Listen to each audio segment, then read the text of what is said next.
नमस्कार दोस्तों, मेरा नाम है मोहित और आप देख रहे हैं ऑल जॉब्स। आज की जो जॉब है वो निकली हुई है एयरपोर्ट्स अथॉरिटी ऑफ इंडिया।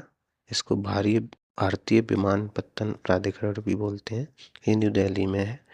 यहाँ पे जो एडवर्टाइजमेंट निकला है वो junior executive fire services, junior executive women services और जूनियर एग्जीक्यूटिव ऑफिशियल लैंग्वेज है। यहाँ पे देख सकते हैं ये पहली पोजीशन है आपकी जूनियर एग्जीक्यूटिव फायर सर्विसेज की, फिर ये आपकी जूनियर एग्जीक्यूटिव ह्यूमन रिसोर्स की और ये जूनियर एग्जीक्यूटिव ऑफिशियल लैंग्वेज की है। यहाँ पे ये निकला हुआ है। उसके बाद यहाँ पे जो वैकेंसीज़ हैं वो फायर सर्विसेज में आपकी 13 वैकेंसीज़ हैं। यहाँ पे देख सकते हैं आप, ये 13 दी हुई है।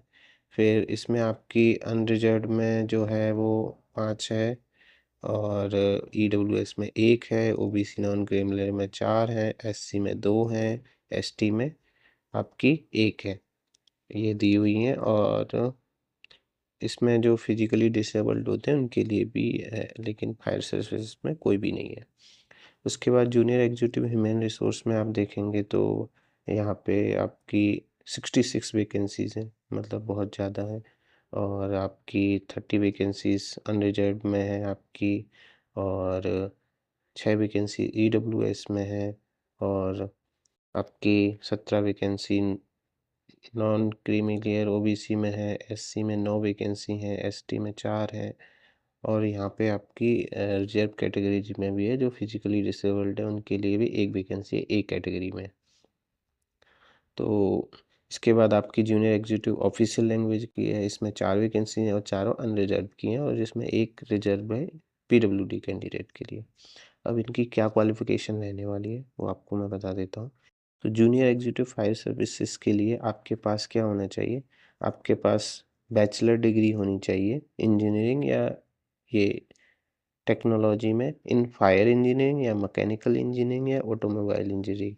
तो आपका इसमें से है और इसमें कोई भी एक्सपीरियंस की रिक्वायरमेंट नहीं है।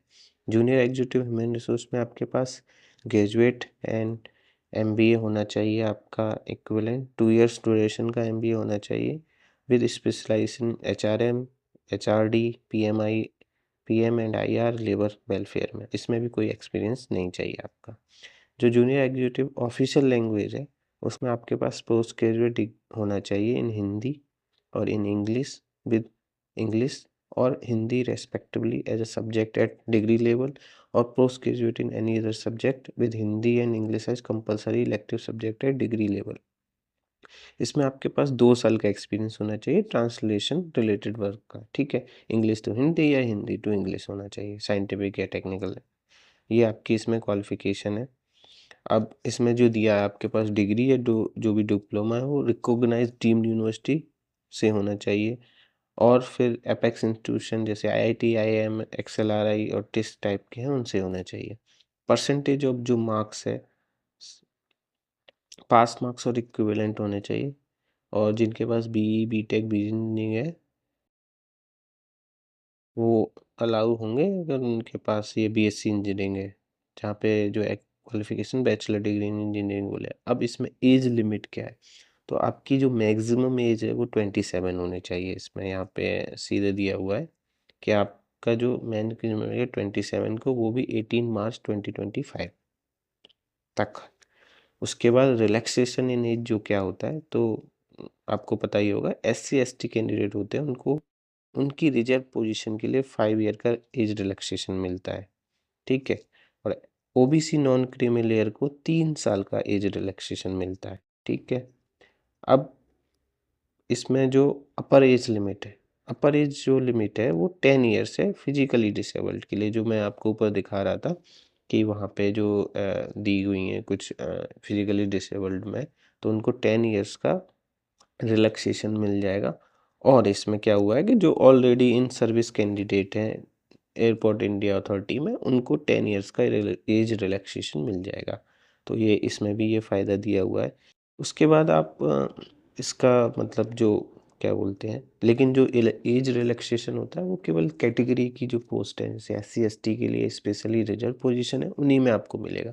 अनरिजर्व में आपको 27 ईयर्स होना चाहिए 18 मार्च 2025 तक। उसके बाद इसमें इम्पोर्टेंट डेट्स जैसे जी हैं, ऑनलाइन जो ओपनिंग डेट है इसकी 17 फरवरी से स्टार्ट होगा, तो वो आने वाली है, ये अपकमिंग वैकेंसी है।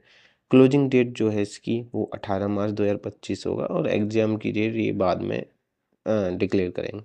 अब इसमें आपकी सैलरी क्या रहने वाली है, तो ये जो ग्रुप बी E1 लेवल की पोजीशन है इसमें 40,000 टू 1,40,000 तक होता है और हर साल आपका 3% इंक्रीमेंट होता है।